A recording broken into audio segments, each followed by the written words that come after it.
This video is now in session, and the Democrats are on track to lose the House, but in this video, I'm going to explain why that might actually be a good thing for the Democratic Party. So this is something that by the time you're watching this video, we've been projecting for almost a week. As of now, our projections have it that Republicans win 219 seats and then Democrats win 214. We have not projected Colorado's 3rd district yet or California's 22nd district. And just to reiterate, this is of November 14th. So, why should Democrats be happy with not having the House? Because in the past, like, our natural convention would make you think that you should have a trifecta in government, that you shouldn't deny that. But the thing is, if Democrats were going to win the House, first of all, it would be by a very narrow margin.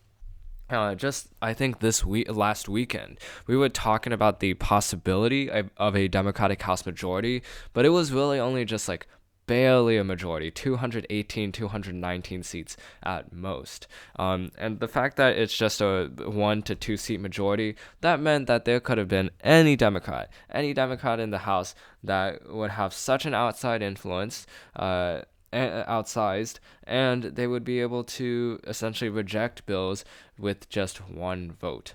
And that comes important considering the kinds of representatives that Democrats would have in the Congress if they were to be in the majority. So we already have individuals, or Democrats already have individuals like Jared Golden, who is a conservative Democrat. And Jared Golden has committed to oppose a ton of different kinds of Democratic bills.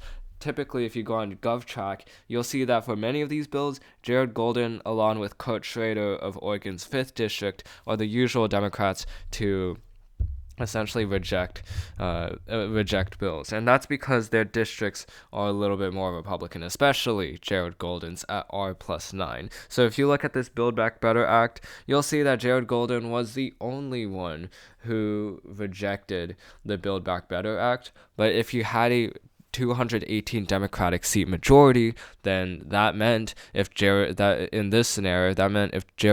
opposed, then the BBB would not get passed. Now, that's not to say Jared Golden opposes every single bill. When this bill became the Inflation Reduction Act, he did actually affirm that bill. But you have a ton of Jared Golds in this scenario. You had Jared Gold, and then you also had Amelia Sykes of Ohio's 13th district, which has become more Republican in recent years. And then in this scenario, you would also have Colorado's 3rd district going to the Democratic Party, which means Adam Fisk would be a representative in an R+15 district. You would also have, you would have Washington's 3rd district, where Marie Gluckenscott Perez would also be a Democrat and will be a Democrat of a R+11 district. So you can see how a lot of these Democrats that have been elected in very marginal or very hard to be elected districts, in many cases, they will have no choice but to oppose a ton of Democratic bills in order to get a lot of Republican votes to come to their side. Now, they could be like Matt Cartwright and build their own brand, but none of them really have their own brand. And for being a House of Representatives, something like that takes ages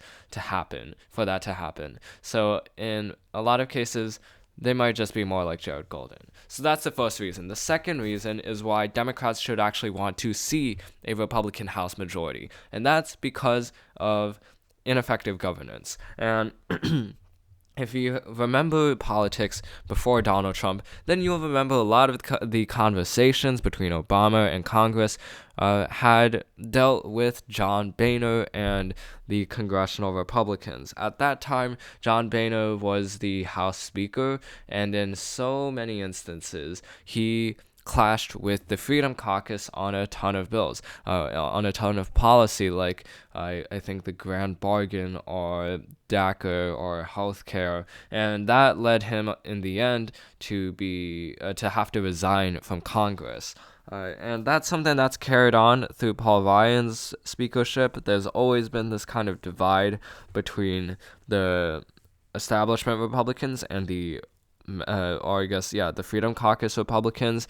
And considering that Kevin McCarthy is more of an establishment Republican, a lot of these Freedom Caucus members might use their slim majority that they're about to have to do some very politically stupid stuff. So because of that, I mean, Democrats politically should like that.